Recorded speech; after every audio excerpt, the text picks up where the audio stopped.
اسے شیئر بھی کروا دیں گے. اس پہ ایک کلپ بنا ہوا ہے کہ میں نے زندگی میں کسی بھی ٹاپک کے اوپر کسی بھی ویڈیو میں کوئی بات کی ہے, انہوں نے ایک جگہ اس کو سرچ آپشن دے کے ویب سائٹ بنا دی ہے. آپ مثلاً قربانی لفظ لکھیں گے نا, قربانی کے اوپر اگر میں 100 ویڈیوز میں بولا ہوں, وہ 100 کی 100 ویڈیوز ایک ترتیب سے کھل جائیں گی. پلس یہ بھی بتائیں گی وہ ویڈیوز کے نیچے پورا لکھا ہوا آ جائے گا کہ اس ویڈیو میں میں نے فلاں منٹ فلاں سیکنڈ کے اوپر اس سوال کے جواب کو ایڈریس کیا ہے. اور جو وہ سیکنڈز نظر آ رہے ہیں ان پہ آپ کلک کریں گے, وہ ویڈیو ڈائریکٹ وہاں سے کھلے گی. بھلے وہ 4 گھنٹے کی ویڈیو ہے, اس میں نے 2 گھنٹے اور 55 منٹ پہ جا کے قربانی کو ایڈریس کیا نا سوال کو, وہ ڈائریکٹ ادھر جائے گا.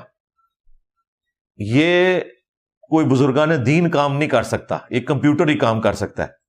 کیونکہ میرے تو لائیو سیشنز ویڈیوز ہزاروں میں جا چکی ہیں, ہزاروں ویڈیوز کا ڈیٹا ایک جگہ. لیکن یہ ایک دن میں نہیں اس نے کیا, وہ ساتھ ساتھ کوئی بھی میری ویڈیو ہوتی ہے اس کی ٹائم لائن لکھتا ہے, وہ سنبھالتا رہا ٹائم لائنز ایک ایک کر کے.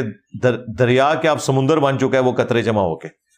آسک امام کے نام سے وہ ویب سائٹ ہے, آسک امام کے نام سے. وہ ہم نے آفیشیل چینل سے اسے شیئر بھی کروایا.